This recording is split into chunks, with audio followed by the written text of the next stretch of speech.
Hey everyone, super excited to have you all here, and thank you again for participating. It really means a lot to have you be a part of this. And of course, before we start, just wanted to give a special recognition to all the men and women that are serving, and also all the companies that are participating, because like many of you, we truly want to help our country and we truly want to get involved with our military. So just kudos to my fellow entrepreneurs as well.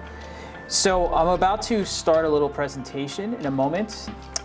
Again, our panel is on mental wellness and neuroscience, the effects of stress on the brain-body connection. So a little bit about Peak Mindful before we start. So we have built a AI-based search engine to help provide the right content or program based on how you're feeling. So really simple example, you might say to yourself, I'm burned out, or I feel like I need a little kind of inspiration, or I'm feeling fatigued, or I would like to create a new goal.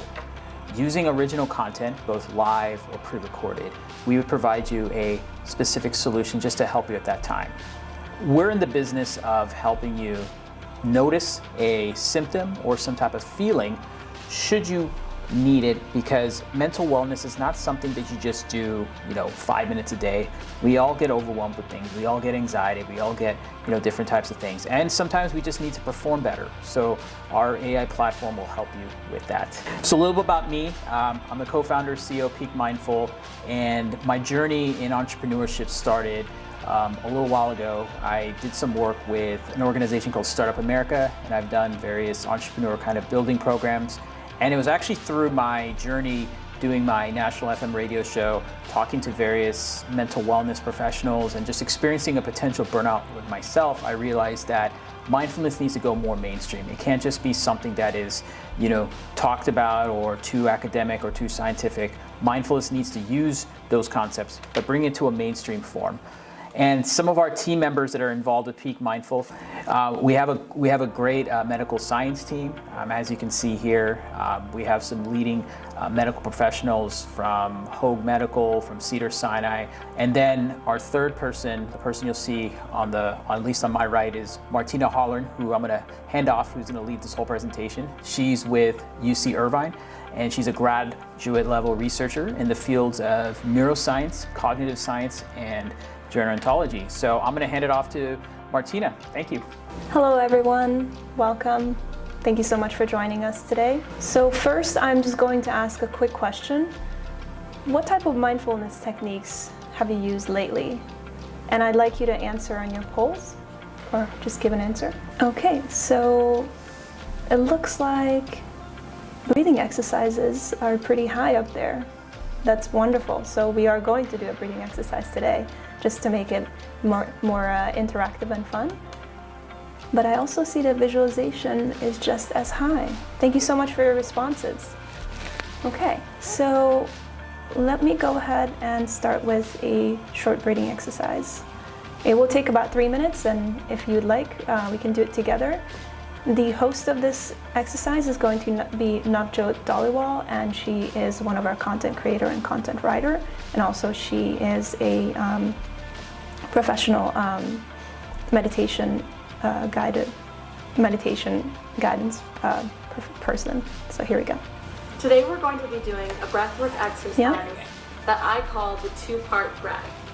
This breathwork enhances focus, boosts productivity, and supports mental resilience. And the best part about it is that you don't need anything else but yourself to do it. So go ahead and sit up nice and tall in your chair, or you could sit cross-legged on the floor. Place your hands with your palms facing up on your knees, and gently close your eyes. Start to focus on your inner world. Let's go ahead and take 3 deep cleansing breaths before we start. Inhale through your nose, allow your belly and everything to expand. Exhale from your mouth, allow everything to come back in towards your spine. Inhale, expand. Exhale, contract. Last one, inhale, belly rises. And exhale, let everything go. continue to have your eyes closed as I guide you through this two-part breath. Pretend like your lungs are one big balloon, and your goal here is going to fill up the balloon halfway, hold, fill it up all the way, hold, and then release, deflate the balloon. So let's go ahead and start. Inhale halfway, fill it up halfway, hold for 3, 2, 1. Inhale all the way, expand your lungs, expand your belly, 3, 2, 1, and release. We're gonna go ahead and do 7 more. Inhale halfway, hold, inhale all the way, hold, and release. Inhale halfway, hold, inhale all the way, hold, exhale, release. 5 more. Inhale halfway, hold, inhale all the way, hold, and exhale, release. 4 more on your own as I speak.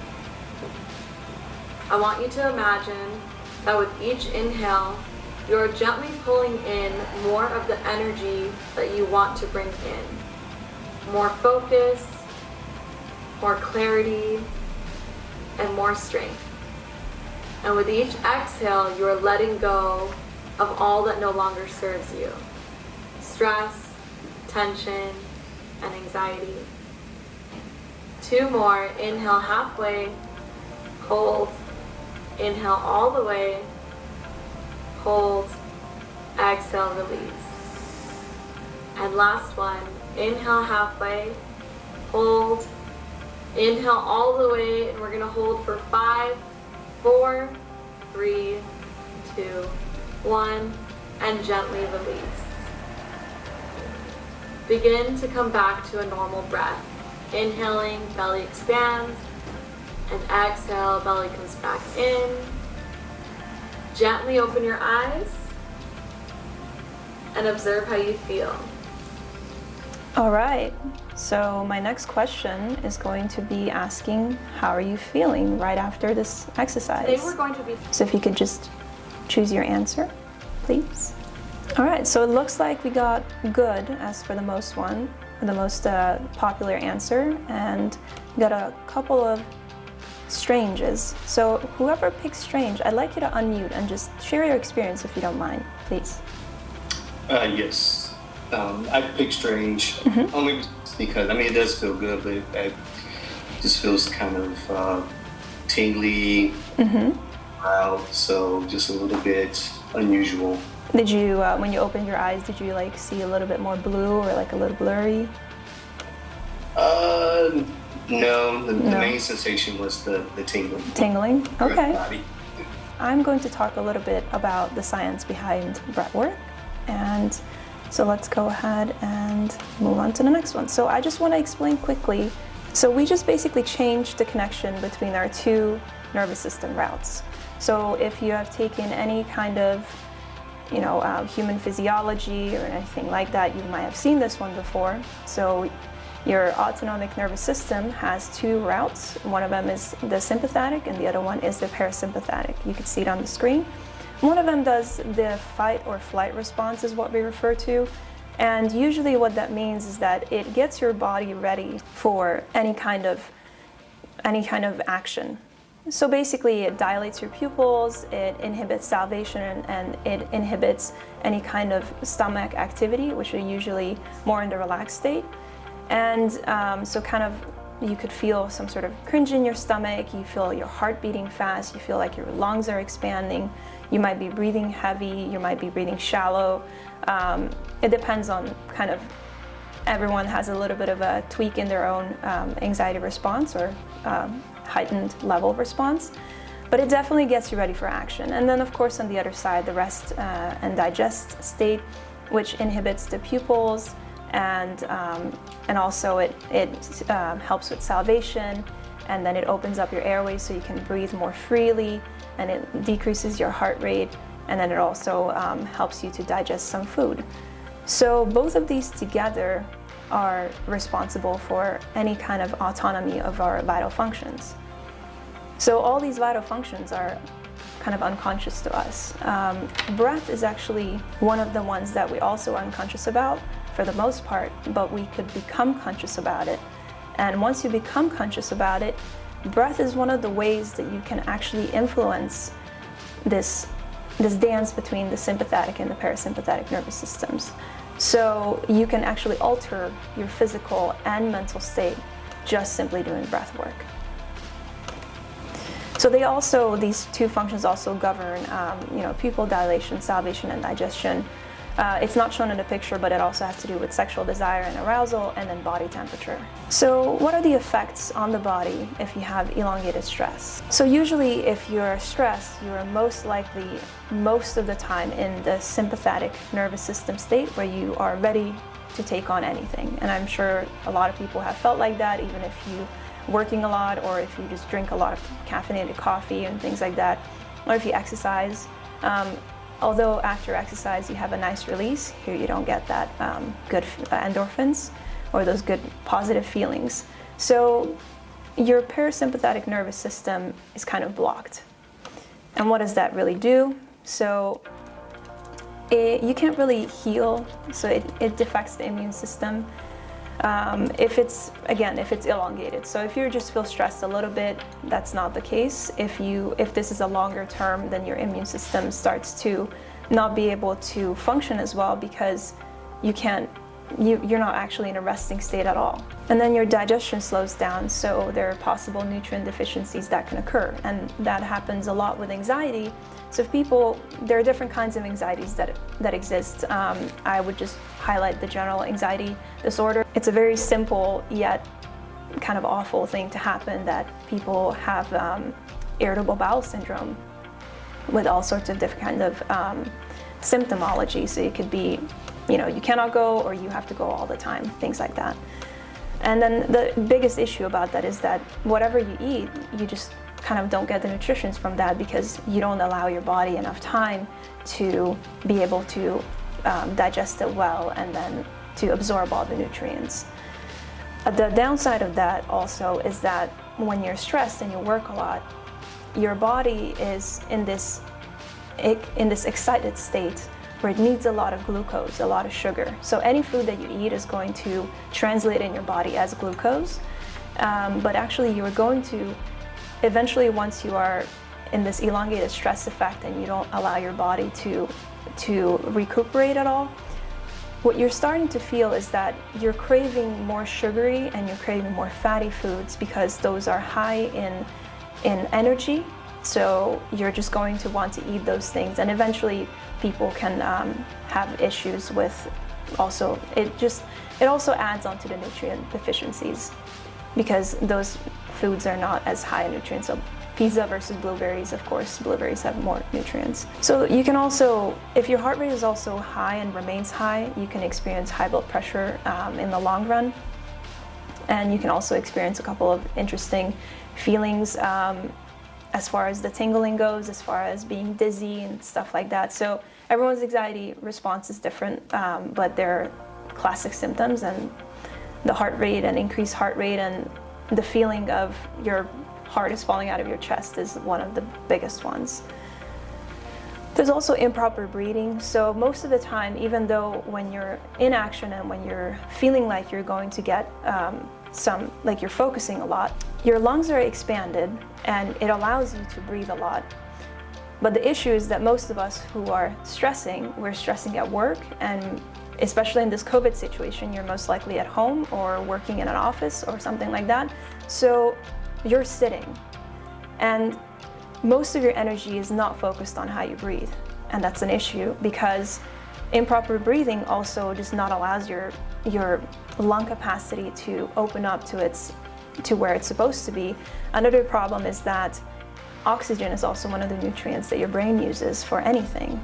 So if you don't have sufficient amount of oxygen coming into your brain or into your body in general, and you also don't exhale all the carbon dioxide, which is the byproduct that your blood carries, then you get into this toxic state. Toxic, I mean that there's a lot of toxication in your body and there's not enough oxygen coming in, so it kind of tips into an imbalance.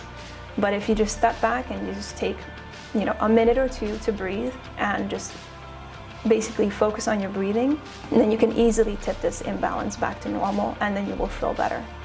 So the tingly feelings, if you close your eyes for a longer time and you start to see little stars or something like that, or even feel a little bit dizzy, those are just your body telling you that your toxication levels are shifted back to homeostasis, which is the normal balance. Also, headaches can occur. So a lot of people have, with heightened concentration, a lot of people have a lot of headaches. And headaches are a big mystery in medicine in general. There are different types, there are different causes for them, but one of them could actually is focusing a lot on the computers, and the other one could be not enough oxygen and movement around the neck. So there's not enough blood flow and not enough freshly oxygenated blood coming into your head. That can also cause some headaches. Okay, so what happens in the brain? Which is, I think, a more important question. So I'm going to show a couple of interesting graphs. So one of them is kind of trying to explain what happens and how the stress response occurs. So there's the adrenal medulla and then there's adrenal cortex. So both of them are inside the brain, in the midbrain, and they are actually helping hormone secretion or hormone release. And so the adrenal medulla releases epinephrine and norepinephrine, which are both adrenaline hormones. So you can read it down here. They increase your blood glucose levels. So as I mentioned, your body wants to have a lot of sugar because it wants the energy. Your blood vessels constricts, your heart beats faster, and blood pressure rises. So we already mentioned this. And then also the other one would be the adrenal cortex, which releases long-term stress response. So this one releases steroid hormones. So steroids are actually different from other kinds of hormones. Steroids stay inside the cell for a longer time, and what they do is they just hang out inside the cell and they elongate their hormone secretion. So what happens is that they create this long-term effect instead of just a short effect that you can truly have a change, or you can change more easily. With elongated stress, you would need a little bit more work in order to decrease these steroid hormones secretion. So with that, glucocorticoids and mineralocorticoids are the two of them that are really efficiently released in your bloodstream, and basically it dehydrates you, and the other one is just wants you to have all the energy supply in your body. And then I will talk about in the next slide about emotional effects. So another thing that I want to mention with adrenaline, so adrenaline is epinephrine and norepinephrine. They're different kinds of hormones. They're different kinds of hormones, and they're also neurotransmitters. So they're little messengers in the brain. And the difference between them is they both have the same effect, which is to heighten your anxiety and to get you ready to act. But epinephrine acts on the heart and norepinephrine acts on the blood vessels. So this dual effect helps you to maximize your ability to, run away from the danger or run towards the danger and fight it. It's just our knowledge of what the danger is, or our perception of what the danger is, can be very different. And here's when the emotional stuff comes in. Emotional rationale effects. So there's anxiety and depression and elongated stress effects. I say depression is actually not necessarily related to stress just by itself. Depression could be a very different and just in and of itself exists on its own, coming from grief or coming from other things. But anxiety and depression actually are very comorbid, which means that they co-occur together a lot in a lot of patients. And the reason why is because anxiety just gets you ready and it gets you thinking, and you have all those rushing thoughts in your head. And then once, for instance, you're unable to accomplish a goal, then your mind just tells you, oh, it's because I didn't do X, Y, Z, and all the way down to the alphabet to what you've planned out. And you start to have these negative effects and negative feelings, and that is going to feed into depression eventually. Not with everyone, but it's very, very common. You're also going to experience some attention and emotion related problems, and I'll talk about that in a minute, how that happens. And then there's also some memory and concentration impairments. So let's look into the brain. The three areas that I have highlighted here is the prefrontal cortex, which is right here on your forehead, and then the two more medial, which is more inside your brain, and you cannot really see it on the surface, would be the hippocampus, which is our memory hub, as we refer to it in common language, and then the amygdala, which is our emotional response hub. So as you can see, amygdala and hippocampus are very much connected together. They're actually an extension of one another. And why is that? Evolution just told you that any kind of response that has, any kind of stimulus that has a strong emotional effect on you, you should really remember. For instance, you're curious about fire, you put your hand in fire, it burns you, it hurts, you have an emotional response, you know that you don't want to put your hand in fire again. Very simple. So how does this trifecta happen here? What is going on? So when any stimulus occurs, so any kind of thing happens and you receive that as information, PFC is short for prefrontal cortex.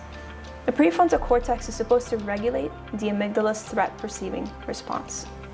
So the amygdala is always out there telling you something's threatening is out there. We have to be careful, we have to pay attention, we have to plan, right? And your prefrontal cortex, which is your personality, your rationales, all of those kinds of executive functions is how we refer to it in neuroscience. All those things are just telling you, just slow down, hold on, this is not as threatening, give it a second thought. So then it inhibits the amygdala to fire right next to it, and right next to it is the pituitary gland, which is where all the hormones are being secreted from the brain into the body. So the prefrontal cortex helps you shift your attention and your awareness. So if there's a lot of things around you, let's say you're sitting in a coffee shop and you want to just study, but there's a lot of noises around you and stuff like that, your amygdala wants to say, pay attention to this, pay attention to that, pay attention to everything, anything that is possible. Anything could be a threat. And your prefrontal cortex says, no. I need to pay attention to what I'm looking at. So it guides your attention and it keeps it solid. And also prefrontal cortex regulates memory. So it regulates the possibility for any kind of conscious concentration to be encoded in your brain into your memory. And then so it helps with memory encoding, which is you receive the information, memory retention, which is you hold the information in your head, and then memory retrieval, which is, of course, you try to get back the information that you just learned. And if your amygdala is overly excited and it just wants to fire all the time and tell you that everything's a threat, then you can't really possibly pay attention on everything, of course. You can only pay attention on one thing at a time. Even though multitasking is a great thing, but you can only fully pay attention on one thing at a time, actually. So the prefrontal cortex helps you to guide your memory into and get it processed in the hippocampus. And if your amygdala is normally responding and it's inhibited by the by the prefrontal cortex, then you have a higher chance of getting rational, normal information inside your brain. So this should be the normal effect, right? So what happens if there's elongated stress effects and it's not working the way you should be? So what happens when the amygdala is overreactive? So there's attentional problems, right? As I mentioned, you're always going to be trying to capture the next thing that's coming up and you feel like it's threatening. There's information intake, retention, and retrieval process become faulty. So as I mentioned, you have a worse chance of possibly being able to pay attention on everything and also be able to encode that in your memory. So this guy, which is the inhibition and the attention focus from your prefrontal cortex to your hippocampus into your memory hub, is actually inhibited or not as strong. And your emotional memory grows a lot stronger and it's more sensitive. So what does that mean? It means that your amygdala is telling your hippocampus, and it's easily telling it because it's right next to it, so the connection is a lot stronger. What happens is your amygdala is telling your hippocampus that there's a lot of information out there and everything is important and everything can be threatening. And how does it do that? Because you lose control over what you can pay attention to and how. So there's something we call neuroplasticity in neuroscience, and what does that mean? It means that in elongated effects, what happens is actually one of your brain's part, so like the amygdala or the hippocampus, can actually grow in volume, and the other one can shrink. So here's a cool image of highlighting the amygdala on both sides. And so in chronic stress, the amygdala volume gets bigger. The hippocampus, which is right next to it, its volume gets smaller. And the connectivity between the hippocampus and the amygdala becomes stronger, which means that there's a lot of emotional firing from the amygdala to the hippocampus. And then also, your prefrontal cortex, it only highlights one side, but you have it on both sides. It loses the strong control of the amygdala's activity and effects, and the connectivity between the prefrontal cortex and the amygdala weakens, which means that there's no true attentional point and no true inhibition. So you become a lot more emotional and a lot more threatened out by a lot of things. So what can we do? Well, there's a lot of things you can do. You can go to a doctor, you can talk to a therapist, you can, do a lot of really good things, and there's a lot of amazing available therapies out there. But they only help you so much, and there's work that you need to do on your own. So there's a couple of things that you can do with mindfulness. You can start your day with some movement to get yourself moving and get yourself into the day before you check your phone, before you look at your notifications, if it's at all possible for you, before you walk the dog, things like that. So just get up and stretch. It just helps to start your day on a neutral, emotionally neutral base. Take breaks to process and reflect information. So I know we love working, and we're most likely, all of these folks who are in here are working a lot. And we acknowledge that and we like that. But at the same time, don't overwork your brain. You need to take breaks, and it's okay to take breaks, even if it's just a minute. Even if it's just a minute to close your eyes, even if it's just 2 minutes to take a breath or stand up and stretch, things like that. And just take that extra minute to reflect. What did I just read? And then just, encode it in your head. Find the exercise combination that works for you. So not everybody's, it's the same. It's like the same size doesn't fit all, right? So even though we try, that's why there's mindfulness. There's so many different kinds of ways that you can do that. What we just introduced as a breath work is just one of them. There's other things that we could do, and whatever fits your needs the best. Pay attention on your breathing. So even if you're sitting down, even as I'm talking, I'm not sitting against the chair and I'm not pressing my lungs down. I'm trying to sit upright as much as I can, and try to pay attention at least once an hour. If you want, put a timer for yourself just to check in. It helps. So then meditate briefly before you fall asleep. That's really important because it helps you reflect on your whole day and just write everything down that you need. And then after that, just go ahead and fall asleep. So then everything's out of your mind. The most important is that anything you do, make it a habit. 21 days is kind of a goal. 2 to 3 weeks is kind of like a golden thing. If you can do it for 2 weeks, you can do it for the rest of the month and for your life, if you will. Making it a habit is really important. And connect with yourself and others. Just mindfulness and meditation in and of itself helps you to do that. And being kind to your body and your mind will guarantee a resilient mindset and a lifestyle. You will notice changes once you start to make it as a habit. And there's personal stories about that all over the world. Yep. It's that simple. It's simple in words. It's difficult when you go ahead and try your best. Okay, so if you would like some more information about who we are, and if you have any more questions, and if I talked a lot and the last 5 minutes I can't answer everyone's questions, then feel free to email me or feel free to email Ash about any business questions or just general information about our company, so that you can see the website up there. And the last question is, would you use mindfulness on a daily basis? If you already do, then go ahead. So please answer. So most likely, or I already do, is the 2 dominant answers. So that's very good. But I want to thank Ash and Martina so much for sharing this very, very important information with us today. Sean says it was awesome. So perfect. Thank you, Sean. I hope it was helpful. Bye. Bye, everyone. Thank you.